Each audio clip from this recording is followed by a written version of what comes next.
यदक्षरं वेद विदो वदन्ति विशन्ति यद्यतयो वीतरागः यदिच्छन्तो ब्रह्मचर्यं चरन्ति तत्ते पदम संग्रहेण प्रवक्ष्ये। नमस्कार मित्रों। ये जो श्लोक है ये भगवद गीता के 8वें अध्याय का 11वां श्लोक है, जिसे हम आज गहराई से समझेंगे। तो चलिए सबसे पहले इसके अर्थ को समझते हैं। तो जो श्लोक है वो कहता है यदक्षरम वेद विदो वदन्ति, अर्थात जिसे वेद के ज्ञानी कहते हैं अक्षर। विशन्ति यद्यतयो वीतरागा, अर्थात प्रवेश करते हैं जो संयमी राग से मुक्ति में। यदिच्छन्तो ब्रह्मचर्यम चरन्ति, अर्थात जो इच्छा करते हैं, ब्रह्मचर्य का आचरण करते हैं। तत्ते पदम संग्रहेण प्रवक्ष्ये, अर्थात उस पद को तुम्हें संग्रह, जिसका यहाँ पे अर्थ होगा संक्षेप में, मैं समझाता हूँ। तो पिछले कई श्लोकों में श्री कृष्ण अर्जुन से कह चुके हैं कि यदि तुम्हें मुझे प्राप्त करना है तो तुम्हें सभी समयों पर और सभी स्थानों पर मुझे याद करते रहना चाहिए। अर्थात यदि हमें परमात्मा को प्राप्त करना है तो हमें सदा परमात्मा से जुड़े रहने का प्रयास करना चाहिए, और यही वास्तव में योग है। किंतु ऐसा करने के लिए हमें जो करने की आवश्यकता है वह ये है कि हम जो अक्षर है, अर्थात जो अपरिवर्तनशील अविनाशी है, उसमें स्वयं को संयमित रखना है, अर्थात अपने आप को उसी में नियंत्रित रखना है।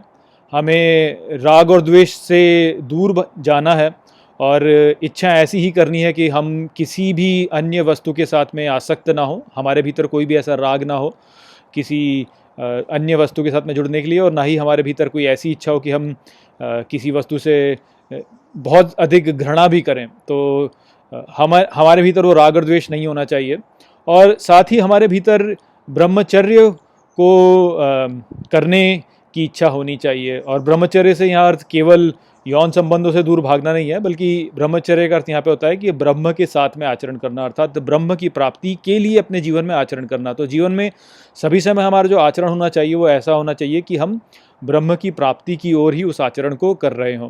तो इस प्रकार के कार्य हमें अपने जीवन में करने होंगे, तभी हम वास्तव में परमात्मा के साथ में जुड़े रह सकते हैं। किंतु ये सब कर पाना उतना सरल होता नहीं। इसको कह देना सरल होता है कि हम ऐसा करेंगे, किंतु जब हम जीवन में अपने आचरण को करते हैं तो इस प्रकार के कार्यों को करना हमारे लिए उतना सरल नहीं होता।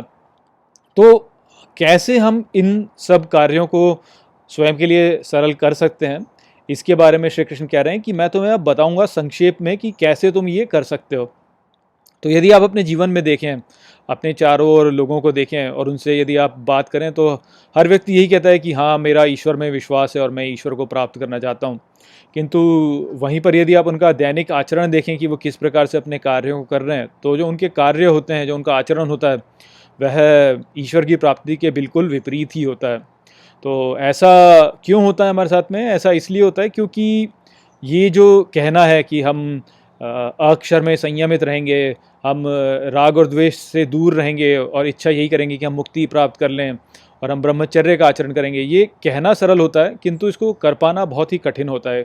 ये कर पाने के लिए वास्तव में हमारे भीतर एक गहरी अंतर्दृष्टि होनी चाहिए इस संसार को देखने के लिए। ये जो विचार है, यह जो ज्ञान है इस बारे में, ये हमारा स्वयं स्वभाव होना चाहिए।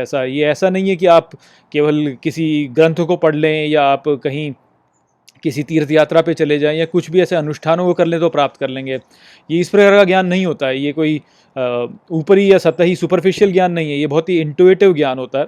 और ये जो अंतर्दृष्टि होती है, ये अंतर्दृष्टि हमारे पास में सीधे दिव्य से ही आती है। ये हमें किसी और बाहरी स्रोत से मिल नहीं सकती, ये हमें सीधे दिव्य से ही मिल सकती है। तो अब ये सीधे दिव्य से मिलने के लिए हमें क्या करना होगा, उसी बात को यहाँ पर श्री कृष्ण अब आगे बताएंगे कि किस प्रकार से तुम ये जो अंतर्दृष्टि है इस संसार को ठीक प्रकार से देखने की, उसको तुम कैसे प्राप्त कर सकते हो, उसको मैं यहाँ पे संक्षेप में तुम्हें बताऊंगा। तो अगले श्लोक में श्री कृष्ण अर्जुन को यही बताएंगे। तो आशा करता हूँ कि मैंने इस श्लोक को आपको अच्छे से समझा दिया होगा। चलिए इसी के साथ इस वीडियो को यहीं पे समाप्त करते हैं। नमस्ते। वीडियो को अंत तक देखने के लिए धन्यवाद। यदि आपको ये वीडियो पसंद आया हो तो इसको अपने प्रियजनों के साथ में साझा करें और इस ज्ञान को और फैलाएं। यदि आपके पास कोई भी प्रश्न है तो मुझसे इंस्टाग्राम पर जुड़िए, वहाँ पर मैं हर शनिवार रात को एक लाइव Q&A सेशन रखता हूँ और आप मुझसे वहाँ पर अपने प्रश्न पूछ सकते हैं। जय श्री कृष्ण।